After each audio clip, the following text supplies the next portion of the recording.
দর্শক, ঢাকা বিশ্ববিদ্যালয় এবং তার সাথে 7 কলেজের যে ঘটনা ঘটেছে বাংলাদেশে 26 জানুয়ারি 2025-এ সন্ধ্যা 7টা থেকে একেবারে মধ্যরাত পার হয়ে সারা রাত, এই ঘটনায় আলোচিত ঘটনা হয়ে উঠেছে বৈষম্যবিরোধী ছাত্র আন্দোলনের সমন্বয়ক হাসনাত আব্দুল্লাহ।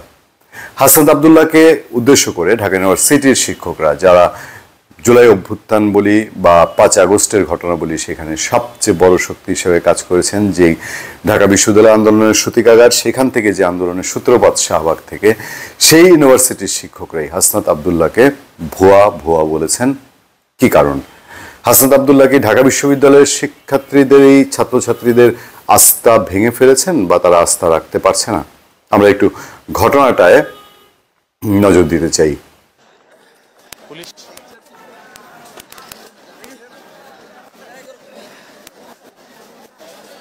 হাসনাত আব্দুল্লাহ কেউ বলছেন যে তিনি নিজে শিক্ষার্থীদের মানে বিক্ষুব্ধ শিক্ষার্থীদের সামনে থাকতে না পেরে তিনি পিছু হেঁটে চলে গেছেন, তার অনুসারীরা তাকে নিয়ে চলে গেছে। কেউ বলছেন তিনি অনেকটা পিছু হেঁটে ছাত্রদের ধাওয়ার মুখে পিছু হটতে বাধ্য হয়েছেন।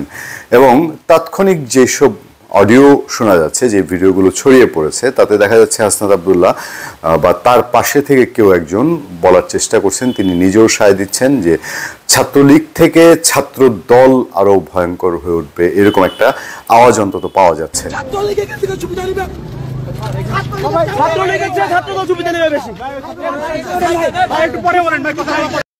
তাহলে তারা কি বৈষম্যবিরোধী ছাত্র আন্দোলন বা হাসনাত আব্দুল্লাহর অনুসারী যারা আছেন, তারা কি মনে করছেন যে গতকালের যে ঘটনা ঘটেছে ঢাকা ইউনিভার্সিটিতে, সেই ঘটনায় আপনার ছাত্রদল কোনো রকম ভূমিকা রেখেছে?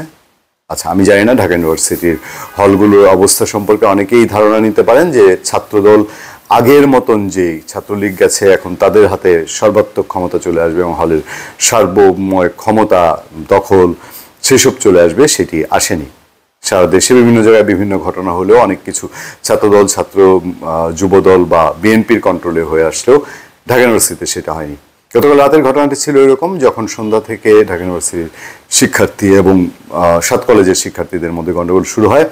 তখন হাসনাত আব্দুল্লাহ এক পর্যায়ে যান বেশ মাঝরাতের দিকে, কিন্তু যারা একেবারেই বিক্ষুব্ধ ছাত্র, তারা তার কোনো কথা শুনতে চাননি। তারা তাকে চলে যেতেও বলেছেন। হাসনাত আব্দুল্লাহ আবার গিয়েছেন তাদেরকে সামলাতে, এই সময় লেগে যায় হাতাহাতি।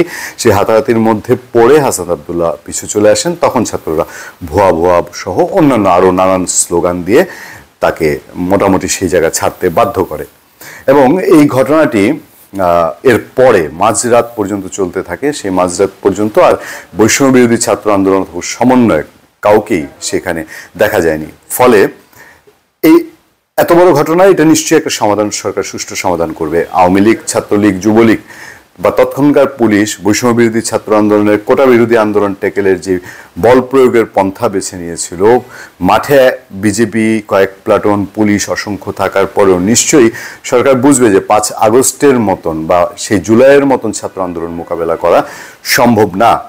এটা একটা সুষ্ঠু সমাধানের দিকে যাবে, সেই প্রত্যাশা রাখছি। যেন হাসনাত আব্দুল্লাহ যে ধরনের হেনস্থার শিকারের হয়েছেন বলে পত্রপত্রিকা ইন্ডিপেন্ডেন্ট দেখলাম হেডলাইন করেছে, এই হেনস্থা দ্বিতীয়বার আর কেউ না হয়। ধন্যবাদ সবাইকে। ভালো থাকবেন, সুস্থ থাকবেন। আপনাদের সাথে আমি আতিক রহমান, পূর্ণিয়া।